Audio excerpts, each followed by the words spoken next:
Mr. Carter for 5 minutes. Well, thank you, Mr. Chairman, and thank all of you for being here today. I appreciate it, although I will have to admit it is as clear as mud. I mean, it's pretty tough sitting here trying to figure out, is this really necessary? I mean, seriously. Ms. Dunphy, you look like you want to answer that. Trying to figure out how to answer that question fairly diplomatically. And keep my job, yes. We make a lot of money because of this complexity. Yeah, I know. I mean, Yeah. it's as Thank if you. we By the way- created something just to create I'll say, something. the more complex the regulations, the more work we have. Yeah, my I goodness. just, My kids are going to go to college because of y'all. Thoreau Thank you.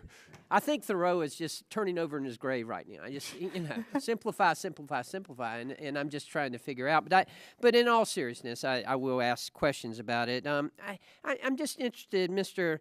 Yakabushi, you mentioned in your testimony that there's been concerns with RIN generation since the program's inception, and that that there's duplicate counting and fraudulent RINs on the market. How can it be manipulated? I mean, it just appears to me I don't really understand how you can manipulate it. To the first question, I will say yes. There have been concerns going forward. EPA's stated goal of when they came out with the RFS2 and the MTS was to address some of those questions.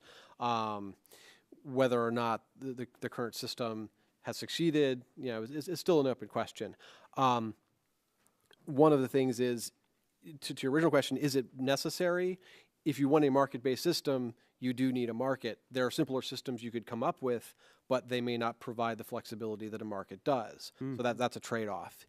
In terms of your question about how fraud can occur, I think Ms. Dunphy has gone through a list of some of those topics. I wouldn't speculate on ways going forward folks could do it, but certainly the ways that EPA has listed are production that has not actually happened, where basically a company has just on paper said they have produced fuel that they haven't produced.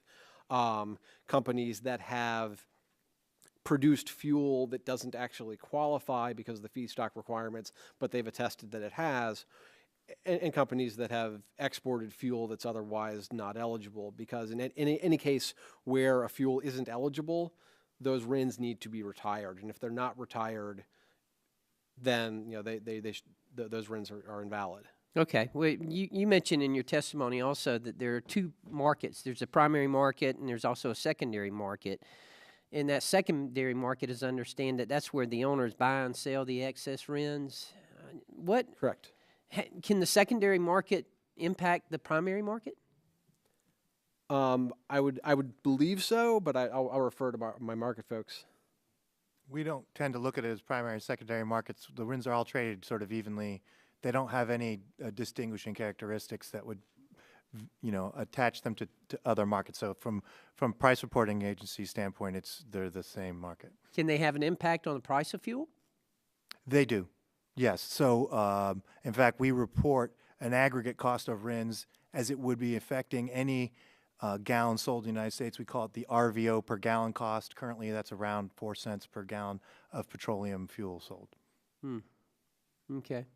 Yes, sir. However, if I could speak to that, please. It's also, so that is the cost on the gasoline blended into fuel. However, almost all fuel in the United States contains 10% ethanol, and RIN is actually reducing the cost of that ethanol. So as RIN prices rise, that tax or the RVO cost on the gasoline is nearly exactly offset by the reduction in the cost on the ethanol side. And so consumer prices for almost all fuel that's consumed in the United States, which is 10% ethanol, 90% gasoline, remains by and large unaffected.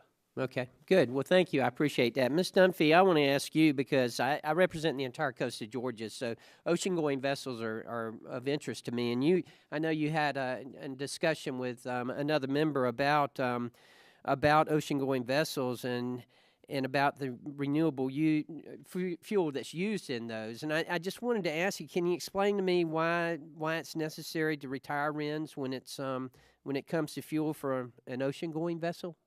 It's a bit of a mystery to all of us, to be honest with you. But, transportation fuel is gasoline or diesel. It's motor vehicle, locomotive, marine fuel. in the U.S. If you put it in an ocean-going vessel, that's usually going to be a higher sulfur fuel, like a bunker fuel, and that was not a transportation fuel. So therefore, even though you put in a renewable fuel and it's displacing a high sulfur product, the RINs were to be retired. That was part of the regulations. Which are driven by the statutory definitions Right, it's in the in the law. 2000. Do we need to It's in the change law. the statutory Yes, sir. definition? It's in the can. law. Basically, you have three categories of fuel that qualify.